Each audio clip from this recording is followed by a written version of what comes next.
For our research project, we decided to look at income inequality and its effects on voter turnout in the UK. We decided to do this subject because in the UK, voter turnout has been declining since 1992, with 2001 being its lowest at 59%.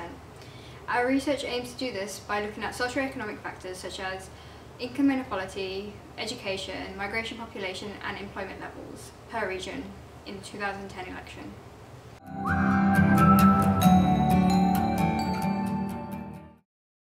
Power theory predicts the negative relationship between the two factors, income inequality and voter turnout. The explanation behind this is presented by Frederick Salt, that the rich have a power advantage, politically, which allows them to prevent certain issues from being on the agenda and having a greater influence over policy. As Dahl emphasises, this leads to the poor feeling so disillusioned that they exclude themselves from the democratic process, seeing little point in participating with a status quo so in favour of the rich. With this drop in participation from the lower class, the rich no longer need to participate to defend their interests and maintain the inequality among citizens. Thus the voter turnout from this group will then decrease, in turn reducing the overall turnout. This process is potentially reinforcing with greater inequality from the lack of turnout, which results in a skewed agenda favouring the rich. In terms of relation to our research, we propose a negative relationship between income inequality and voter turnout, in line with the power theory outlined above.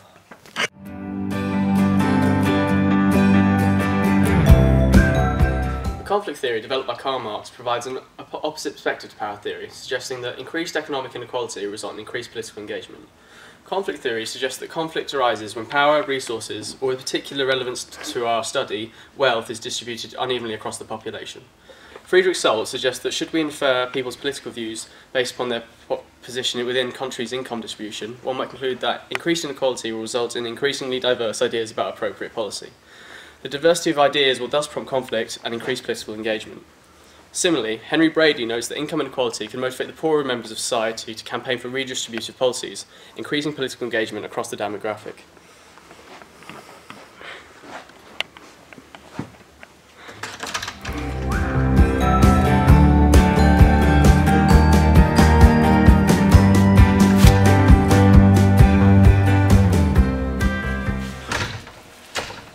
Gay's finds from aggregate level empirical literature of voter turnout would lead to the conclusion that little agreement has been reached about what explains the correlation.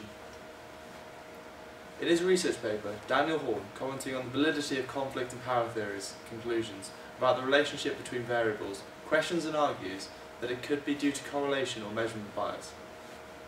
An IPR study in 2013 shows that ethnic minorities are almost 3 times more likely not to register, with the non-registration percentage being 20%. It argues that this is down to disenfranchisement and marginalisation.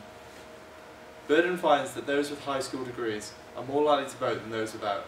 This goes up further with higher education. This indicates that educational attainment has an effect on voter turnout.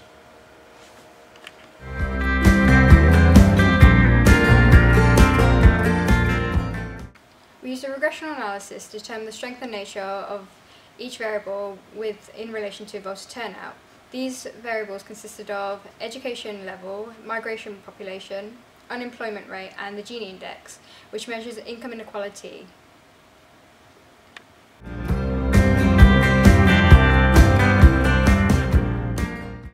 This graph shows the correlation between Gini index rate and the voter turnout in the UK 2010 general election.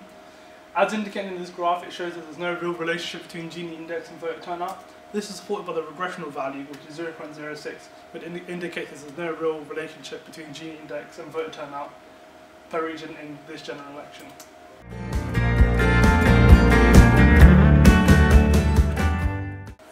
Graph 2 shows the relationship between those who have an NVQ 4 degree level or higher and turnout in the UK general election.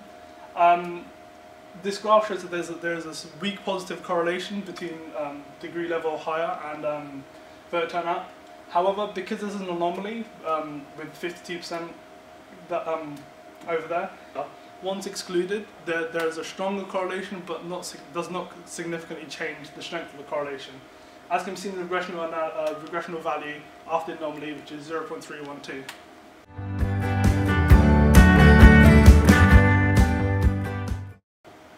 third graph shows the employment rates in each region compared to voter turnout in the UK 2010 general election. This graph shows there's actually a strong positive correlation with the regression of value being 0.702. This indicates that employment has a very strong correlation with voter turnout in the general election.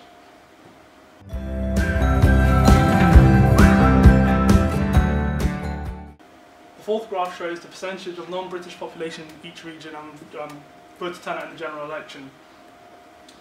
As the graph shows, there's no real correlation between these two figures.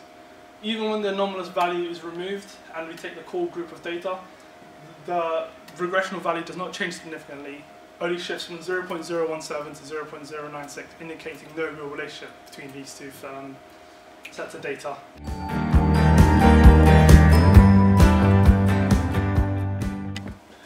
In conclusion, we found that there was no significant correlation between the Gini coefficient by region and the electoral turnout by region. This suggests that the predictions made by power theory cannot be applied to the results of the 2010 general election. However, having also calculated the relationship between employment levels and electoral turnout regionally, we found a strong positive correlation. As a result, we may infer that someone's employment status has an effect on their political participation. As someone's employment status is a direct reflection of their ability to exercise economic power, an analysis may thus be used to support the suggestion made in power theory. We may attribute this phenomenon to an increased incentive held by those in employment to participate politically. Those who are employed will have an interest in the way economic policy in this country is being shaped, as it will directly affect their income. As a result, they will seek to support the political party which best represents their financial interests. Following our analysis, we also reject the idea inherent to conflict theory, as we have no statistical evidence that supports the idea that increased inequality leads to higher voter turnout.